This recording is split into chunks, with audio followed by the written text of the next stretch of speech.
Hello friends, મારી YouTube channel Dhavalsinh વાઘેલામાં આપનું હાર્દિક સ્વાગત છે. આપણે લાસ્ટ વિડીયોમાં જોયું હતું કે રેશન કાર્ડમાં નામ એડ કરવું હોય તો શું ડોક્યુમેન્ટ જોઈએ, કઈ જગ્યા પરથી નીકળે, કેટલા દિવસમાં મળી શકે, એ બધી માહિતી આપણે જોઈ હતી. એના આગળના વિડીયોમાં આવકનો દાખલો કઢાવવા માટેની ટોટલી બધી પ્રોસેસ આપણે જોઈ હતી. એટલે કોઈએ એ વિડીયો ના જોયા હોય તો એકવાર જોઈ લેજો, આપણી ચેનલ ઉપર જ તમને મળી જશે.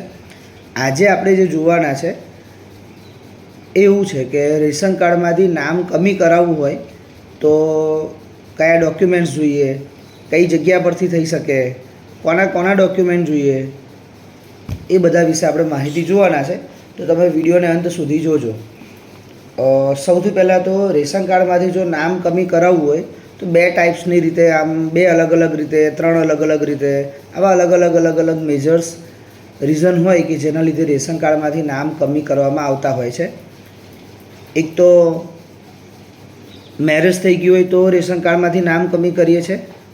બીજું, જો કોઈ ઓફ થઈ ગયા હોય, કોઈનું મરણ થઈ ગયું હોય તો રેશન કાર્ડમાંથી નામ કમી કરવાતા હોય છે. આવા બે મેજર રીઝન હોય છે કે જેના લીધે નામ કમી કરાતા હોય છે. બીજા બધા થોડા ઘણા રીઝન છે, જેમ કે સ્થળાંતર થઈ ગયું હોય, એક ગામમાંથી બીજા ગામમાં, બીજા એરિયામાં રહેવા ગયા હોય તો પણ નામ કમી થતું હોય છે. છૂટાછેડા થઈ ગયા હોય તો પણ નામ કમી થતું હોય છે. એટલે આવા બધા અલગ અલગ કેસ હોય છે કે જેમાં નામ કમી કરવામાં આવતા હોય છે.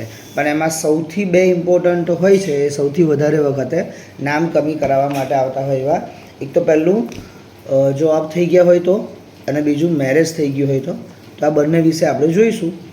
અને એના સિવાયના કોઈ રીઝન હોય તો કમેન્ટમાં પૂછજો, તો એનું સોલ્યુશન આપણે આપીશું. પહેલું, રેશન કાર્ડમાં નામ કમી કરાવવા માટે સૌથી પહેલાં તો જેમનું નામ કમી કરાવવાનું છે એમના આધાર કાર્ડની ઝેરોક્ષ. બીજો નંબર, એમના ઘરમાં 18 વર્ષ કે તેથી મોટી ઉંમરની વ્યક્તિ કે જેમનું નામ રેશન કાર્ડમાં હોય, એમના આધાર કાર્ડની ઝેરોક્ષ. એટલે બંનેના આધાર કાર્ડની ઝેરોક્ષ થઈ ગઈ. ત્રીજું, એ બંનેના જન્મના દાખલા અથવા તો સ્કૂલની એલસીની ઝેરોક્ષ, બેમાંથી જે હશે એ ચાલશે.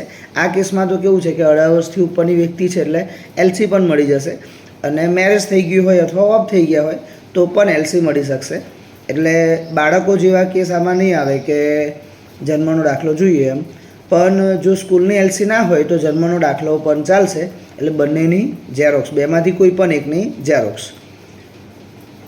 બંનેના પાસપોર્ટ સાઇઝ ફોટા એપ્લિકન્ટ તરીકે. આપણે લાસ્ટ વિડીયોમાં જોયું હતું કે 18 વર્ષથી ઓછી ઉંમરની વ્યક્તિનું કેમ જોઈએ ડોક્યુમેન્ટ્સ, તો એ એપ્લિકન્ટ તરીકે આપણે બતાવતા હોય છે.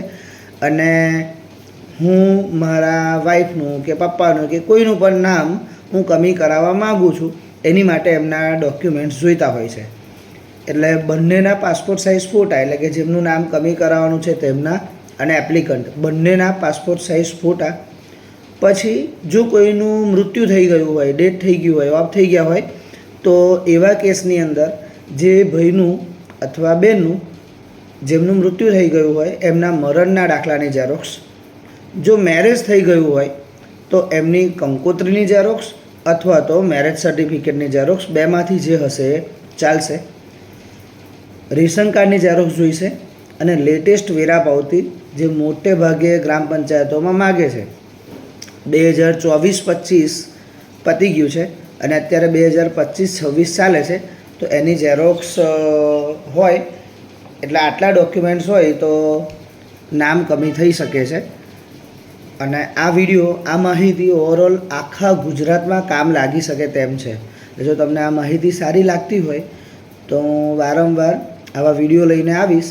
તો મારી ચેનલને જો તમે સબસ્ક્રાઈબ ના કરી હોય તો સબસ્ક્રાઈબ કરી લેજો, તમારા મિત્ર વર્તુળમાં, રિલેટિવ્સમાં શેર કરજો અને લાઈક કરજો, અને બેલ આઇકોન ખાસ દબાવજો કે જેનાથી તમને નોટિફિકેશન મળી રહે.